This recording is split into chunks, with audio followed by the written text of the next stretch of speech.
नमस्कार दोस्तों, आपका स्वागत है गोस्ट रीडर चैनल पर। आज की कहानी है डर, तंत्र मंत्र और अनजाने रहस्यों की दुनिया में गहराई से उतरने की। तो अगर आप तैयार हैं तो चलिए इस खौफनाक सफर की शुरुआत करते हैं। कहानी की शुरुआत एक छोटे से गांव से होती है, जहां एक लड़का अजय अपने अकेलेपन से जूझ रहा होता है। अजय एक साधारण परिवार से है, लेकिन उसके जीवन में कोई खास दोस्त नहीं है।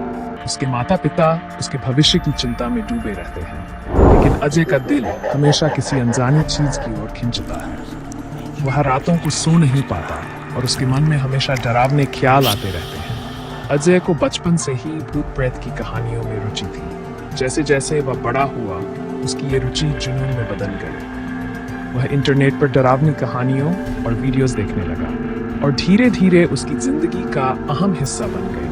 उसके मन में एक ही ख्याल आता कि काश वह भी कुछ ऐसा कर पाता जिससे उसकी जिंदगी में कुछ रोमांचक होता। अजय के गांव में एक पुराना सुनसान मंदिर था।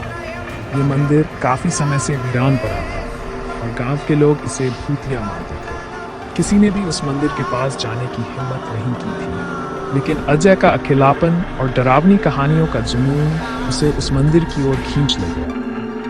एक दिन अजय ने ठान लिया कि वह उस मंदिर के रहस्यों का पता लगाएगा। वह रात के अंधेरे में बिना किसी को बताए उस मंदिर की ओर चल पड़ा। मंदिर में घुसते ही उसे वहां की ठंडक और सन्नाटा महसूस हुआ। जैसे जैसे वह मंदिर के अंदर बढ़ता गया, उसे वहां की दीवारों पर अजीबोगरीब चित्र और तांत्रिक चिन्ह दिखने लगे। वहां उसे एक पुरानी धूल से भरी किताब मिली। उस किताब में तंत्र मंत्र और आत्माओं को बुलाने के मंत्र लिखे थे। अजय का दिल जोर जोर से धड़कने लगा, लेकिन उसने उस किताब को उठा लिया और घर ले आया। अजय ने उस किताब को पढ़ना शुरू किया। किताब के पन्नों में एक तांत्रिक का जिक्र था, जो कर्ण पिशाचिनी नामक आत्मा को बुलाने में सक्षम था। कर्ण पिशाचिनी एक ऐसी आत्मा थी जो साधक की इच्छाओं को पूरा करती थी, लेकिन उसकी खुद की कुछ इच्छाएं होती थी। अजय के मन में इस आत्मा को बुलाने का ख्याल घर कर गया। उसने तांत्रिक को खोजने का निर्णय लिया। कई कोशिशों के बाद वह एक दिन तांत्रिक के आश्रम पहुंच गया। तांत्रिक, जिसका नाम श्यामनाथ था, अजय की इच्छाओं को भांप गया। उसने उसे चेतावनी दी कि कर्ण पिशाचिनी को बुलाना बेहद खतरनाक है, लेकिन अजय का मन नहीं माना। उसने तांत्रिक से सहायता मांगी और तांत्रिक ने उसे वह विधि सिखाई जिससे कर्ण पिशाचिनी को बुलाया जा सकता था। अजय ने कर्ण पिशाचिनी की साधना शुरू की। उसने तांत्रिक द्वारा बताई गई विधि का पालन किया और रात के अंधेरे में सुनसान जगह पर साधना शुरू की। वह रोज उस किताब के मंत्रों का जाप करता और कर्ण पिशाचिनी की प्रतिमा के सामने बैठकर ध्यान लगाता। धीरे धीरे अजय को अपनी साधना का असर महसूस होने लगा। उसे ऐसा लगा कि कोई अदृश्य शक्ति उसके आसपास है। उसकी रातें बेचैनी भरी होने लगी और उसे अजीबोगरीब सपने आने लगे। कई हफ्तों की साधना के बाद एक रात अजय को अचानक एक अजीब सी आहट सुनाई दी। उसने अपनी आंखें खोली और देखा कि उसके सामने एक धुंधली सी परछाई खड़ी थी। ये कर्ण पिशाचिनी थी, जिसका चेहरा अंधेरे में साफ नहीं दिख रहा था, लेकिन उसकी आंखों की चमक ने अजय को स्तब्ध कर दिया। अजय ने कर्ण पिशाचिनी से अपनी इच्छाओं को पूरा करने की बात कही। कर्ण पिशाचिनी ने उसकी बात मानी और उसकी सबसे पहली इच्छा को पूरा कर दिया। अजय ने जल्द ही धन और सुख समृद्धि हासिल कर ली। उसका जीवन बदल गया और लोग उसकी किस्मत पर हैरान थे। लेकिन कर्ण पिशाचिनी के मन में भी कुछ इच्छाएं थीं।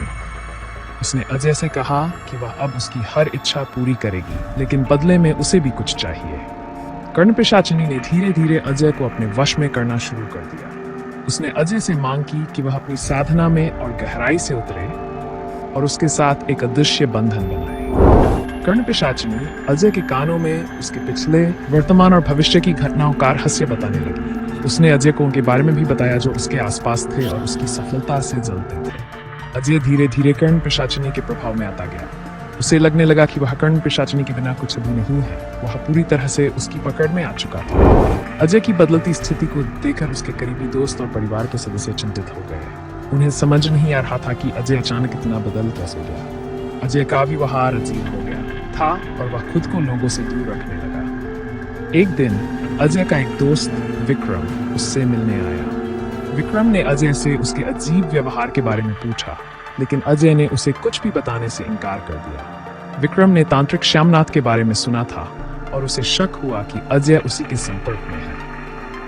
विक्रम ने अजय को तांत्रिक से दूर रहने की सलाह दी, लेकिन अजय ने उसकी बात नहीं मानी। उसने विक्रम को भी तांत्रिक के खिलाफ चेतावनी दी और कहा कि वह अपनी राह पर ही चलेगा। अजय की जिंदगी धीरे धीरे नियंत्रण से बाहर होती जा रही थी। उसे यह समझ में नहीं आ रहा था कि कर्ण पिशाचिनी के साथ उसकी साधना ने उस किस दिशा में धकेल दिया है। एक रात कर्ण पिशाचिनी ने अजय के सामने अपनी अंतिम इच्छा रखी। उसने उससे कहा कि अब उसे एक और कदम आगे बढ़ना होगा, एक ऐसा कदम जो अजय की सारी इच्छाओं को पूरा कर देगा, लेकिन उसकी जिंदगी के बदले। अजय ने इस प्रस्ताव को मान लिया क्योंकि वह कर्ण पिशाचिनी के प्रभाव में पूरी तरह से डूब चुका था। उसने तांत्रिक श्यामनाथ से मिलकर अंतिम साधना की तैयारी की, लेकिन जैसे ही वह अंतिम साधना करने लगा, विक्रम और उसके कुछ दोस्त अचानक वहां पहुंच गए। उन्होंने अजय को रोकने की कोशिश की, लेकिन तब तक बहुत देर हो चुकी थी। अजय की आखिरी साधना के बाद कर्ण पिशाचिनी ने उसकी सारी इच्छाएं पूरी कर दी, लेकिन बदले में उसने अजय की आत्मा को अपने वश में कर लिया। अजय की जिंदगी एक काले साए में बदल गई। वह अब एक ऐसा व्यक्ति बन गया था जो कभी खुशी का अनुभव नहीं कर सकता था। उसकी सारी सफलता और दौलत अब उसे बोझ लगने लगी थी। विक्रम और उसके दोस्तों ने अजय को बचाने की कोशिश की, लेकिन कर्ण पिशाचिनी का प्रभाव इतना गहरा था कि कोई भी उसे रोक नहीं पाया। अजय की जिंदगी का यह अंत उसके दोस्तों के लिए एक बड़ा सबक बन गया। उन्होंने समझ लिया कि कुछ इच्छाएं इतनी खतरनाक होती हैं कि उन्हें पूरा करना जीवन को बर्बाद कर सकता है।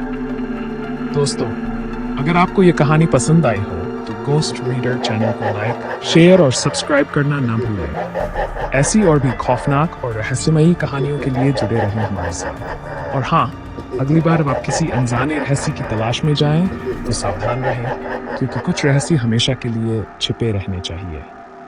धन्यवाद।